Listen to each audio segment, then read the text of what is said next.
Hey, what's up, everybody? It's Charles, and welcome you guys to another episode of the Dreamerspro Show, where we cover everything from sports, hot topics, classic debates, entertainment, and we give you guys a fresh perspective on things and how we see them. And today we got a pretty interesting episode for you guys that I'm going to thoroughly enjoy getting into.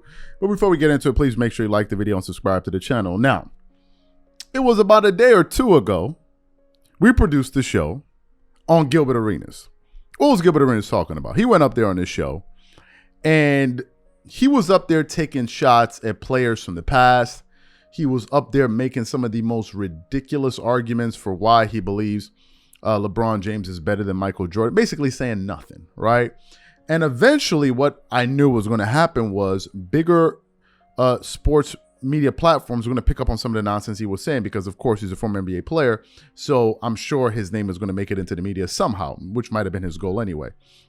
So this morning I woke up, and a video was recommended to me from Fox Sports Radio, The Odd Couple with Chris Broussard and Rob Parker, who do an excellent job. Fantastic show. I watch almost all their episodes, right? And today, Chris Broussard took it upon himself to respond to the total lunacy of what Gilbert Arenas was saying about players in the 80s. And let me tell you something.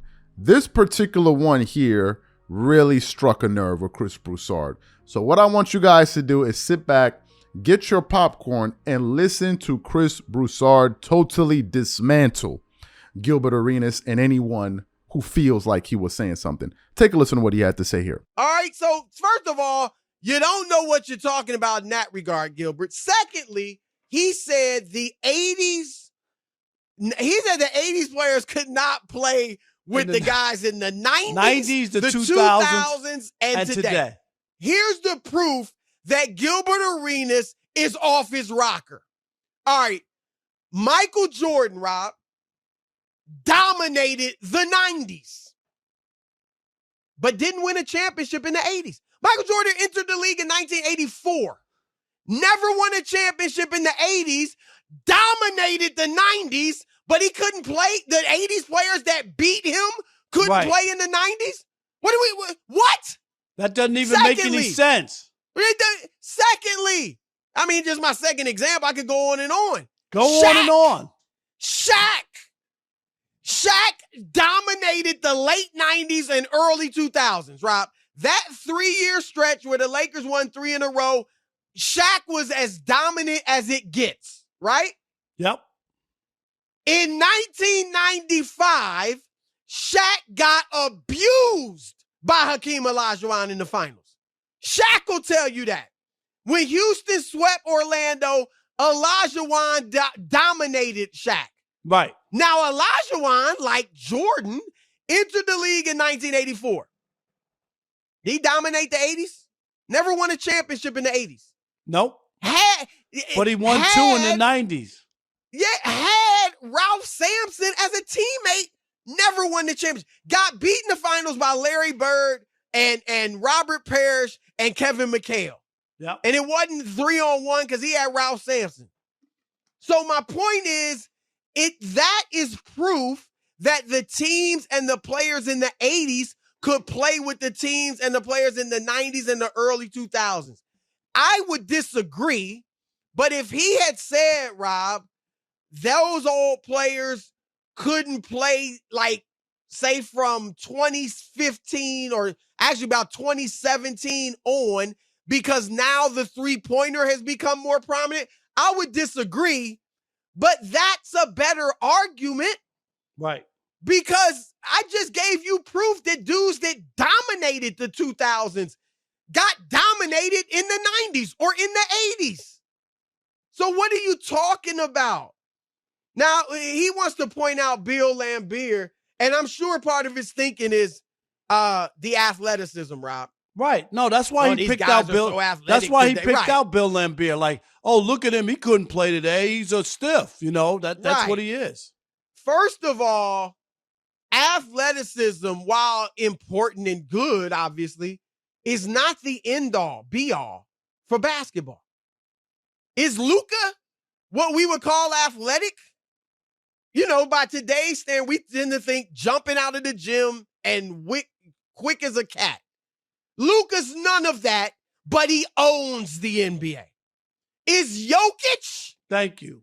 Nikola Jokic can't get a foot off the ground. Is he the most athletic? And these dudes that are athletic but don't know how to play basketball. I mean, seriously. Preach, Chris. How about James Harden, Rob? James Harden ain't athletic.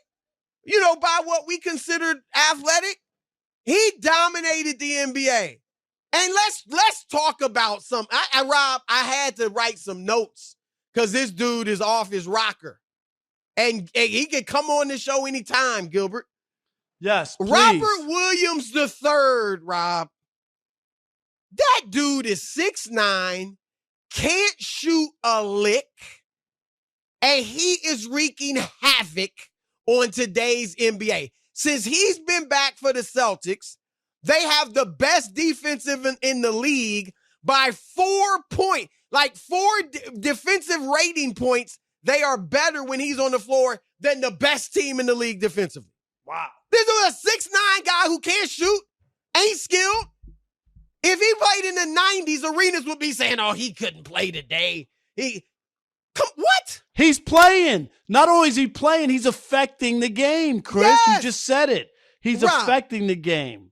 Draymond Green's a 6'6" center. You know, I mean, plays a lot of center in today's NBA. Could Draymond Green even dream about playing center back in the 80s Not and 90s even close. against Patrick Ewing, Olajuwon, Shaq, David Robinson, Alonzo Moore? He would be force-fed his lunch every game, Chris. They would destroy him. So you heard what Chris Broussard had to say. It seemed like he was just as confounded as I was and some of the viewers who saw the show we produced at what Gilbert Arenas was saying. It's like Gilbert Arenas was talking like as if he was somebody that has never played in the NBA or doesn't really understand a damn thing about basketball. I've never played in the NBA, and I knew that what he was saying was absolute ludicrous. It was absolutely ludicrous. He was talking about players in the 80s, listen to this, could not play in the 90s and the 2000s. So Michael Jordan couldn't play in the 90s. It's funny because I thought he did. Magic Johnson couldn't play in the 90s. It's funny. I thought he did. Charles Barkley couldn't play in the 90s. It's funny, you know, because I thought he did. It just goes to show you that a lot of these people that are up there talking and not really thinking about what they're saying. And to me, it shows a flagrant level of disrespect and disregard to your audience. It basically tells me that, you know what? I care so little about this that I don't really need to go up here and prepare and have myself have some notes and try to put forth some well thought out arguments. I can essentially go up there and just freestyle it. I can just really talk and I can say whatever. And when you couple that with someone that doesn't really practice a lot of critical thinking, this is what you get. A bunch of gibberish. And now you're hearing it from people that actually covered the NBA. Chris Broussard has been covering the NBA since the 90s.